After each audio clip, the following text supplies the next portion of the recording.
Welcome to 30-Minute Reviews. I am Adam. I am now leaving work.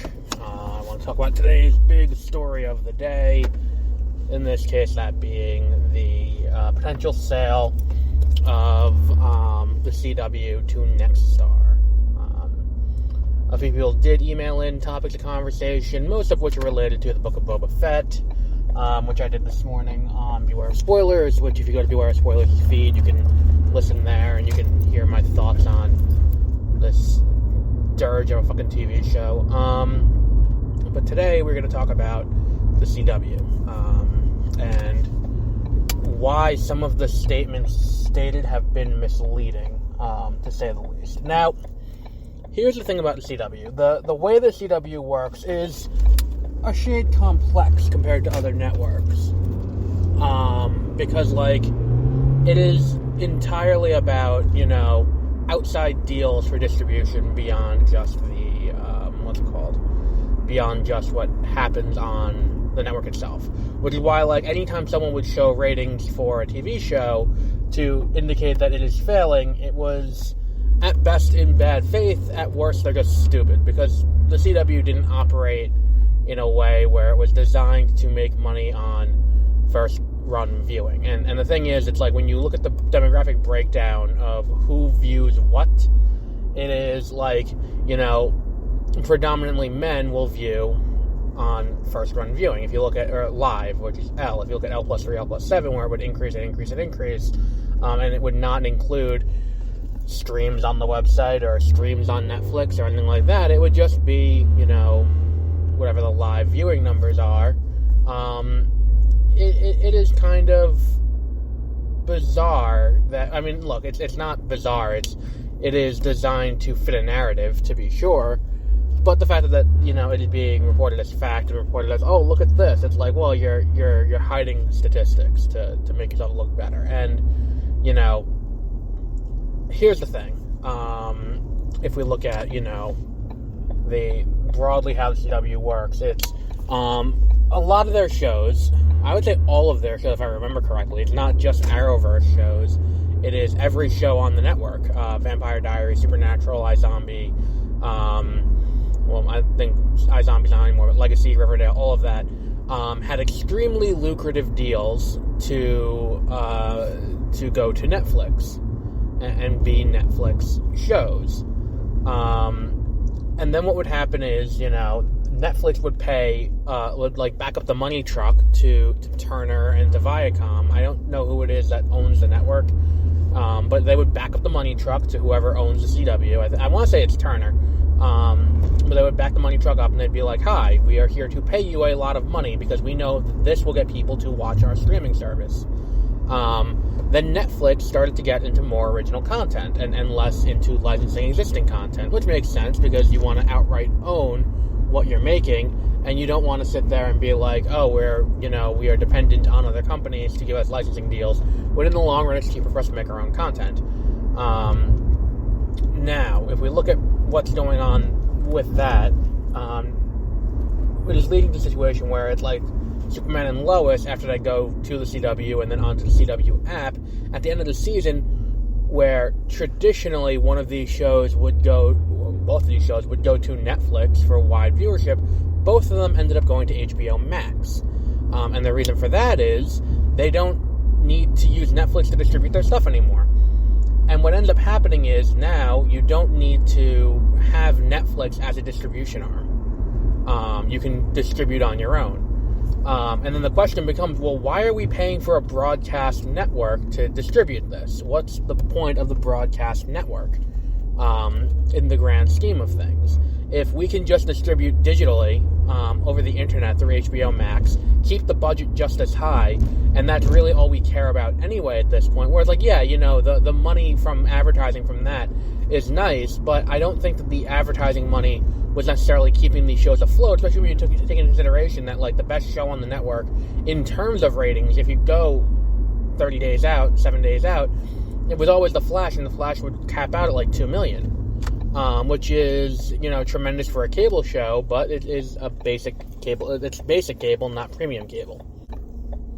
Now, if we look at this from that perspective, I think that, like, if we look at, like, Yellowstone, I think is the number one network show, beating out, you know, or not necessarily network show, but, like, you know, show of, you know, like, if we look at Yellowstone, which pulled $10 million views this season, it's fairly obvious that the point is not that, you know, if that show can pull it, and I'm pretty sure that show is on Paramount Network, not on, you know, like, you know, it's Paramount Network, not,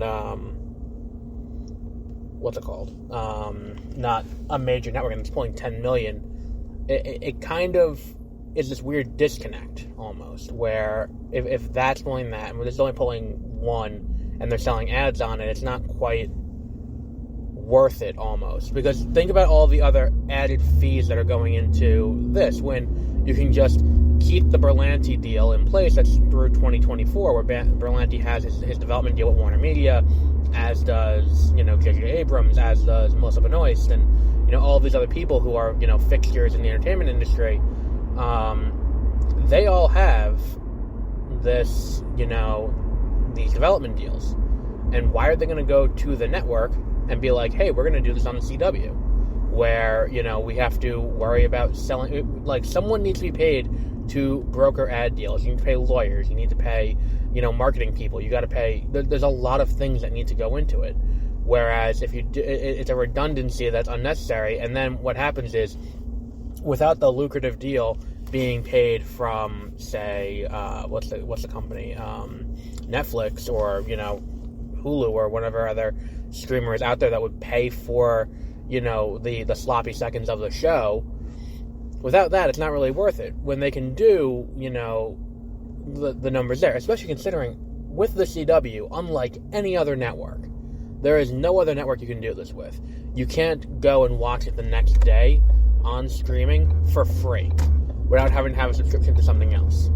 Like, you want to watch a show that's on NBC, like, if you're a fan of Chicago Fire, Chicago PD, Law and Order, anything like that, you need a Peacock subscription or a Hulu subscription. You can't go to NBC's website and watch it for free. Actually, you might be able to watch it for free with Peacock. It's a bad example. CBS has Paramount Plus. You need to pay Paramount Plus to do that. Fox, I think, is still exclusive through Hulu. You have to watch it the next day on Hulu, but you need a Hulu subscription to do that. The CW, you can go on and, with ads, watch the show the next day for free, as if you were watching it on television. Now, the CW app is not without its faults, where it's like, you know, you can't download the episode in advance, you have to watch it live, or watch it while it's, you know, continually, you need to have a consistent internet connection. On top of that, the CW also does not have an ability to remove the ads, and the ads that they have are not exactly optimized, or made in a way where if you watch 7 ads in a row, you are not guaranteed to not see the same ad, the exact same ad 7 times in a row. Which does kind of put a dampener on what you're watching, if you're watching the same fucking Mazda ad 12 times during one commercial break. And that's the thing too, it's like a TV commercial break compared to a internet commercial break are two totally different lengths, and so they have to play commercials multiple times. It is long. I've had my gripes about it. I've said it before. Like, if the CW had an option where I could pay a monthly fee to use the CW app, I would pay that fee. And so I understand the thought to sell the CW now. I do have an issue with them selling it to Nexstar, because Nexstar it's not Sinclair. Which, if you watch, John Oliver does a really good thing about what Sinclair does that's really weird, where it's like it kind of frames conservative politics as center, and then, you know, acts as if it's local news when it's really not. It's national news. It's a national news organization that masquerades as local news, and you know, Nexstar to an extent is that as well, and it's just less conservative. And I'm not a fan of these giant conglomerates taking over local news. It's not a good thing for local journalism. My problem with it more so is it does eliminate an avenue for content, for genre content. Because if you look at, like, the CW has a bad reputation of being, like, the shirtless boy channel, where it's, like, you know, it's where, like, Dawson's Creek was, and 90210, and the Carrie Diaries, and all of these kind of shows. And even shows like, you know, Arrow, and The Flash, and all of that. If you look at, like, you know, what's on this network, it's a lot of science fiction, and a lot of fantasy, and you know, light horror, and things like that, you know, other networks would not take a chance on. And they do it cheap, and you know, sometimes you can see the seams, but, like, a show like Naomi, which is coming out next week, I've seen the pilot of it, that show wouldn't have gotten a chance at another network. Supergirl got a chance, but it got one season. Like, Supergirl was on the air for one season on CBS, where it had a budget that was 10 times the budget it was when it went to the CW. And the CW took it for $1 million an episode instead of $10 million an episode, which is what it would make it, what it was costing on, on network TV.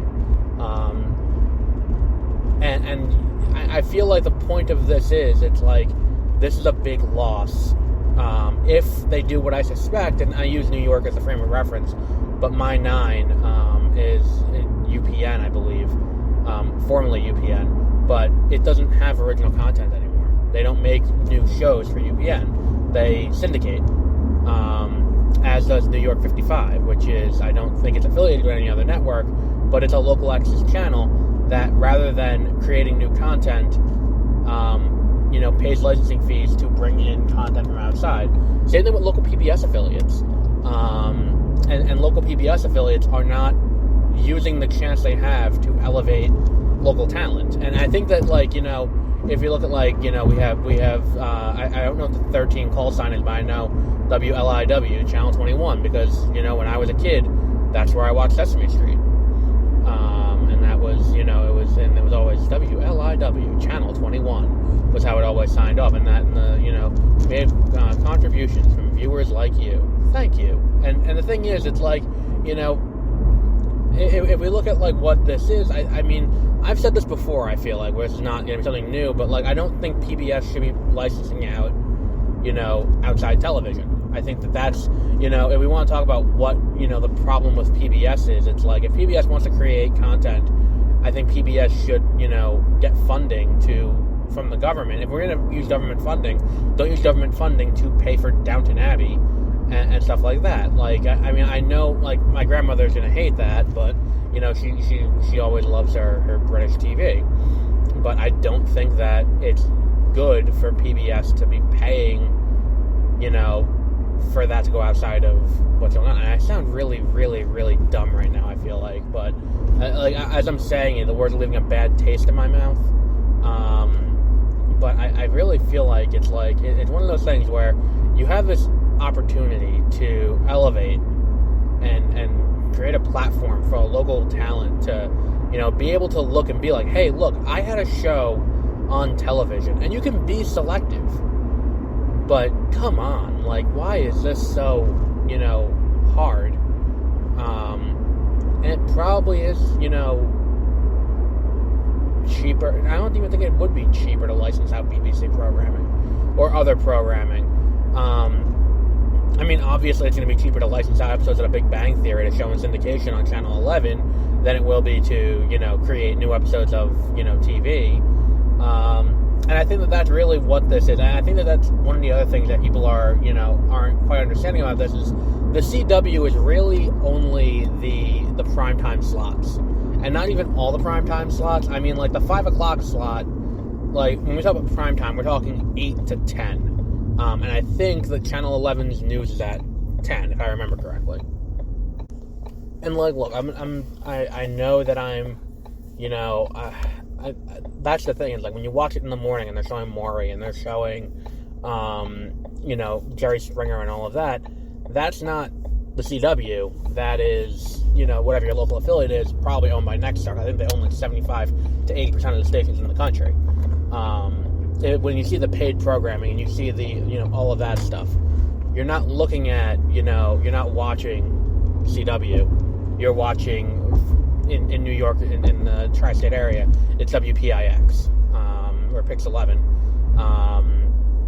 And I think that's, it's just all going to be that, rather than being, when you go to prime time, I think this is the beginning of the phasing away of network television, because the CW always was the outlier of the quote-unquote major networks, because, it's not,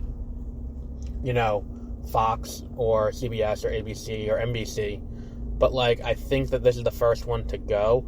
I think the next one's probably going to end up being ABC. Because ABC is going to just outsource everything to Disney Plus and Hulu. They have no reason to have a broadcast channel. They'll have the local affiliate who will, continue local news, but I feel like in the age of the internet, that's going to go to the wayside too. This is just the first domino to fall. Where it's I'm not saying it's going to happen next week or 30 years from now or anything like that, but there's going to come a time where Disney's going to do the math and be like, why are we still paying to do this? And the thing is, too, I was thinking about it today while I was at work, and I'm like, it would have been really smart for Disney to put the first episode of their shows on, what's it called? If they did Disney Plus Day properly, I think the best way they could have done Disney Plus Day back whenever they did that, I don't remember what the day was, but the smartest way they could have done Disney Plus Day would have been to put, clear out their schedule for the day. This was back in November. Clear out their schedule for the day and put the pilots of your various new programs across your channels that you have on broadcast. They spent a lot of money on. You spent a lot of money on Falcon and the Winter Soldier, on What If, on WandaVision, on all of that. And I think that had you just put up the first episode, that would have been a better use of money and advertising and time. Just be like, hey, we are not going to charge advertising revenue on this day. So our primetime lineup on this day is going to be, we are going to show off all the cool things that we have on Disney Plus, and we're going to show the pilot of, in order, all of the shows. We're going to show off what's coming next year. And if you just did that, not sweeps week, obviously, but if you did that, over the course of a few weeks, I think you could have, done it for all of your brands.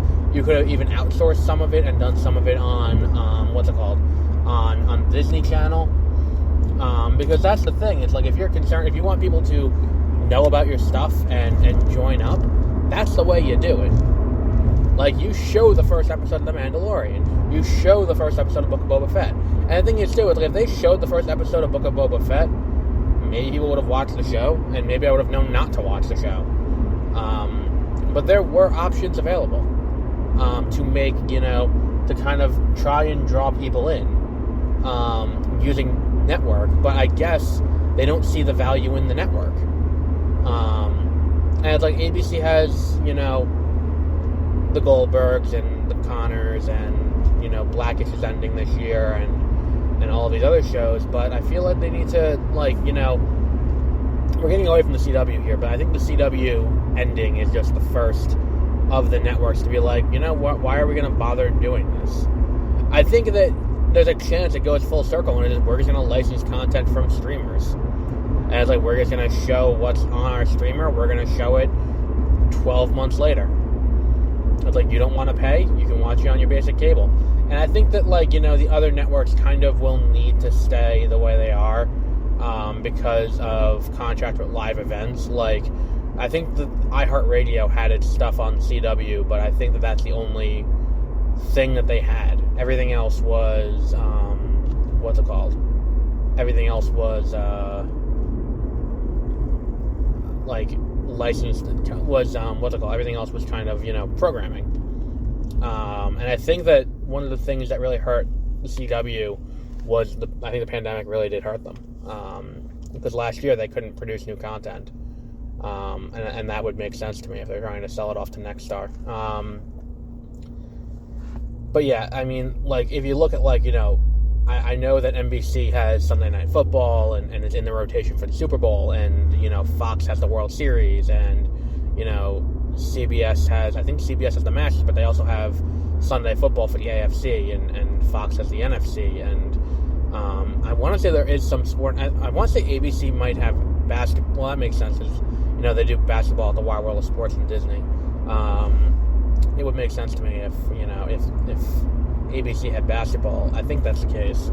And hockey goes to NBC as well, and NBC has the Olympics.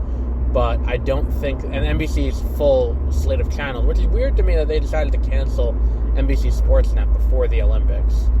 Because you would think that they would go like one more time and just do Olympics coverage so we can get full coverage of everything instead of what they're doing now. But yeah, I mean, and the thing is too, it's like Disney can move to ESPN for their sporting events, because they have ABC can move this to ESPN. I guess I feel like there's a change coming. And this is just the first domino to fall. So, if this sale goes through and it's to Nexstar, I would not be surprised if, the CW... I mean, and that's the thing, too. It's like the CW is kind of at an inflection point right now, where its longest-running shows are ending. And because the longest-running shows are ending, they're in a situation where they can be like, this is a good time to sell, Warner Brothers can take their shows and kind of retool and be like, okay, so, here's what we want to do going forward. And it would also make sense as to why they wouldn't... This happening here what makes me understand why they didn't pick up, Green Arrow and the Canaries. Because if they were planning to try and sell the company off, they don't want to, do that and then cancel it and then move it to streaming. I feel like that. They never did explain how Mia got back in time. Oh, no, they did. She was there because she's hunting someone. Or she's hunting down who kidnapped her brother, but apparently that involves time travel. I'm getting way off topic here. But, it makes sense now that was it. The 4400, is just starting out. Naomi is just starting out. And if these shows do one season there and then get punted to streaming, which I know sounds wrong, but it is terminology that I'm familiar with, where it's like if it ends up on a streamer, it is kind of, we don't want to air it on our network. Because if you remember, that's what happened to Legend of Korra. Where it's like, we don't want to air it on TV, we want to air it on, we're going to air it on Nickelodeon's website. Yeah, that was the way they treated Legend of Korra at the end was so fucked up. But yeah, I don't know. I feel like there was a better, the thing is, if it goes as syndication, I'm gonna write the channel off the way I write off Channel 55, Channel, what's the other one? Channel 9, all these other ones. Channel, 3, I think we have, which is, Ion, which is basically just, and, even, TNT and stuff like that is basically just reruns. And I think we're going to get to a point where some of these channels are going to start closing, because it's well, what's the point of having a channel that just runs reruns of Law & Order? If someone wants to watch Law & Order, they're going to watch, they're going to go to Peacock, where all of Law & Order is streaming. And that's the thing we're going to start seeing more of, is more and more channels are going to start shuttering and being well, no point in doing this, because if people want it, they know where they can get it. And they can get not just a random episode that they don't have, and they don't have to watch commercials during. They're paying money to watch on demand. So, we'll wrap up there for today. So, to the CW, I mean, look, there's also a chance that Nexstar uses and decides to get into the content creation game. I mean, there is a possibility of that. I just don't think it's likely, considering what they've done in the past. And the fact that Nexstar, I believe it was Nexstar, paid a fuck ton of money for the rights to Jerry Springer. So yeah. We'll wrap up there for today. And we'll be back with more stuff. Maybe not tomorrow because of the snowstorm. I'm not 100% certain what's going on with that yet, but we'll see. So until then, have a great rest of your week.